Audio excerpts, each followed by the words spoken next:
Welcome back in. It's the Mark and Brian radio program. If you're just joining us, man, you're joining us at a great time. With us on the phone is the president of AEG Live. Now, this is the guy responsible for putting together the Michael Jackson show that was going to be in London at the O2 Theater. Randy Phillips. Good morning, Randy. Hi, how are you doing? Man, we're doing great. It's so nice of you to join us today. Of course, we have a million questions, and you've got this huge event coming up on, the October 27th. Correct. That's the premiere. All right. Before we get into the nuts and bolts of the movie, let's talk about why this was taking place to begin with.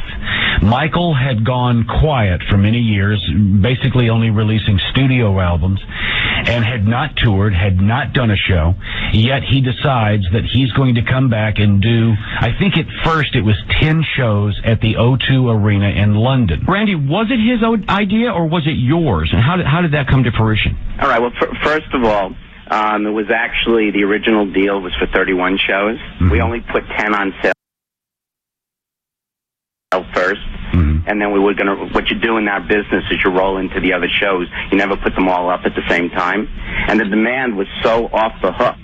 We had 1.6 million pre-registrants that I called them and said, we need to add more shows or there are not going to be any tickets available for the public. And he said to me, I went through his manager at the time, then he called me back, and he said to me, Randy, if I have to stay in London, how long do I have to be there? And I said, Michael, you're going to be there long enough to qualify for a British passport. And he said, no, I can't stay there that long. And basically what he said is he allowed me to add 19 more shows, so we had 50 in total. Mm-hmm. And the two conditions he gave me was that I would get him a country estate outside of London, so he and the kids weren't trapped in a hotel suite. Right. And also have the Guinness Book of World Records there for the 50th show.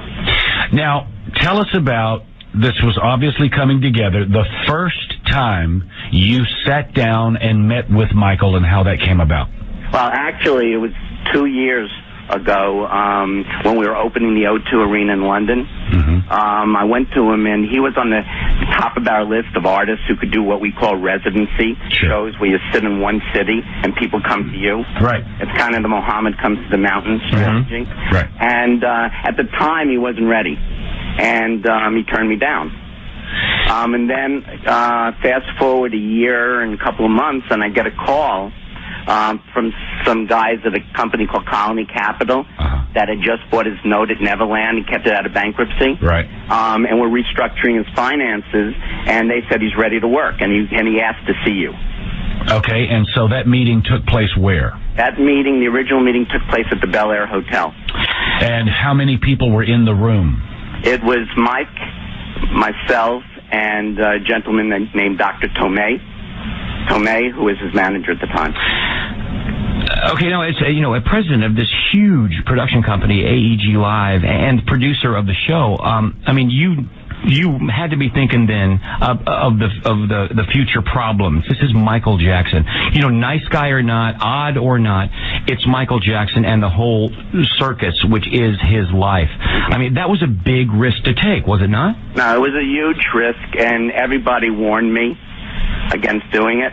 Okay, and that, ultimately he would break my heart. It wouldn't happen. I heard everything. It ran the full gamut. And you know what? In life, you have a very few opportunities in a career to touch greatness, and I've said this before. And they asked me if I would do this again, given everything that has happened. And the answer is hell yes.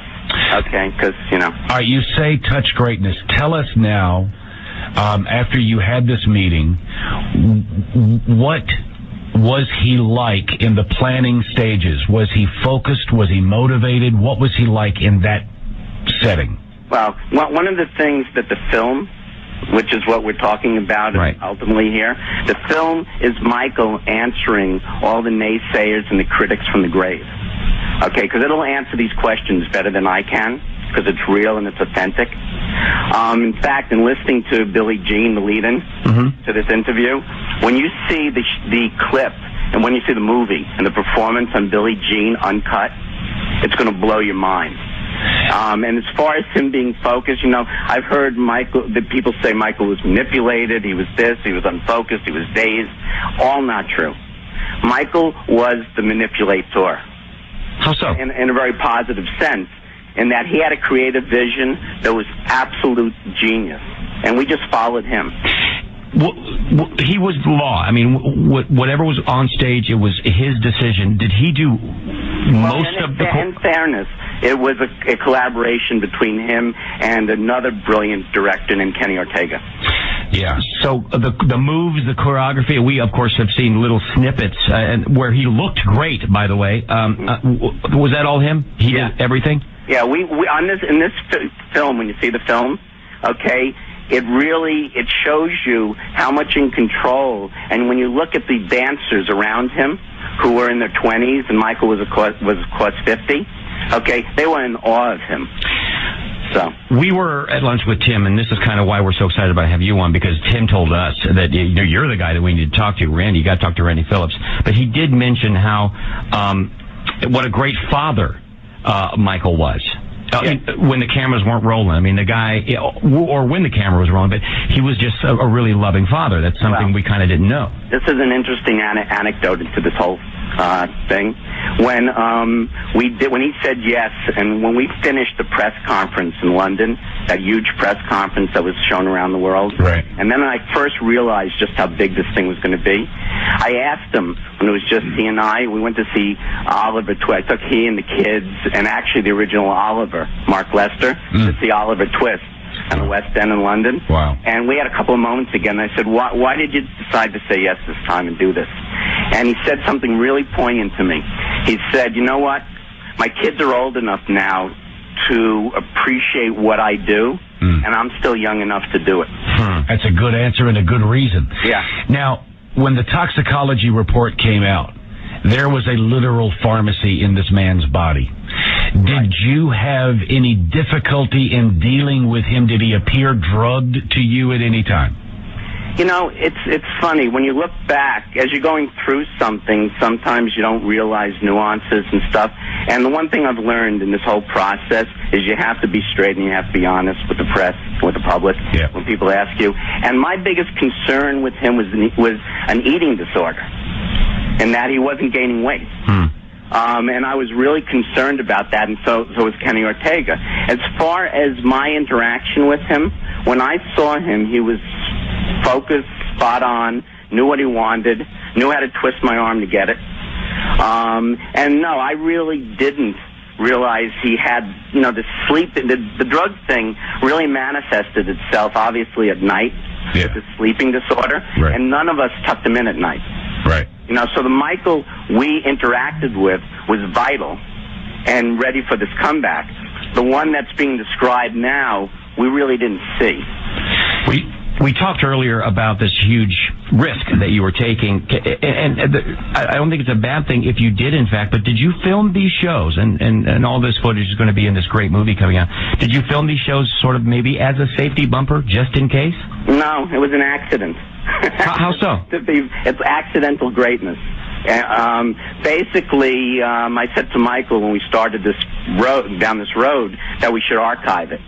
And basically it would have been for his archives. Maybe some of this footage would have been B-roll on a DVD of a concert film. You're right. We had no idea that it was going to end up as a motion picture, and maybe one of the most defining motion pictures of our time about the legacy of an icon. There's nothing like this for Presley or Sinatra, because Michael was so unguarded.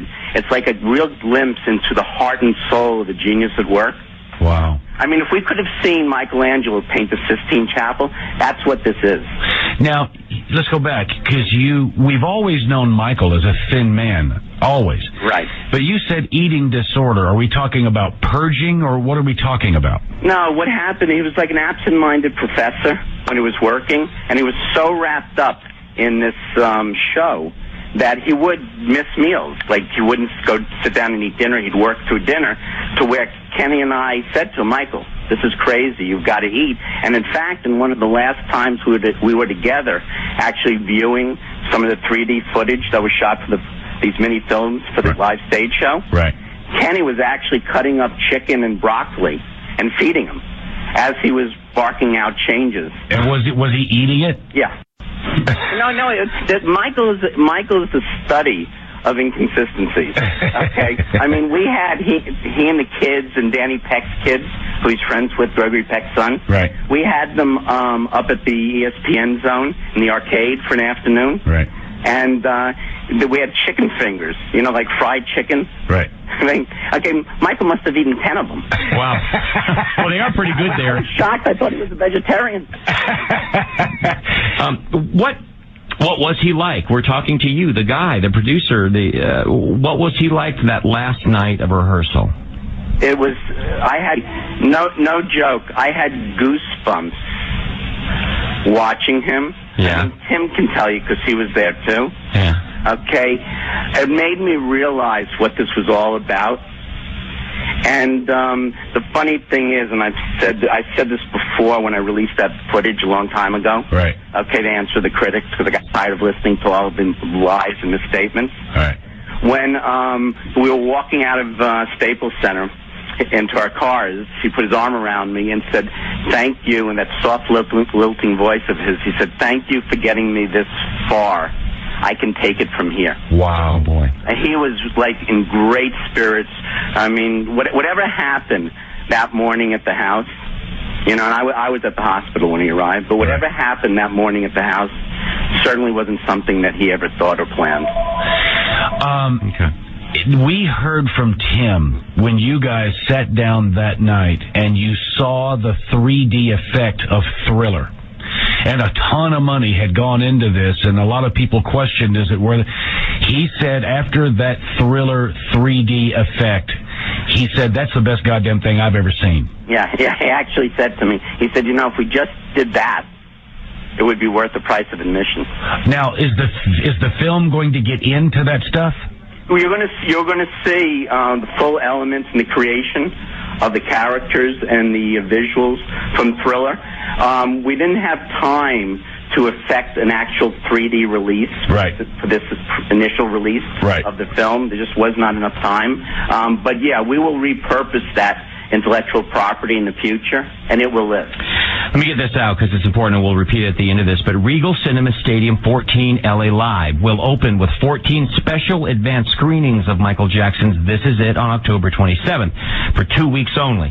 3,000 tickets go on sale this Sunday at 12:01 a.m. The first 500 people to purchase tickets at the theaters will get special tickets that were made for the London shows.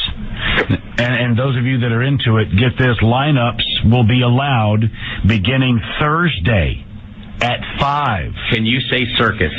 Yeah, no, this movie's going to be, we're treating it as if it was the concert tour. And when you see these they're called lenticular printed tickets, and they're like little mini videos. Right. Okay, when you see these tickets, there are 8 different designs, and Michael, painstakingly approved each one of them, worked on them. Wow. Amazing. Wow. Absolutely amazing. Tickets for the October 28th nationwide openings also go on sale at 12:01 a.m. on Sunday. Now, Randy, how long is the film?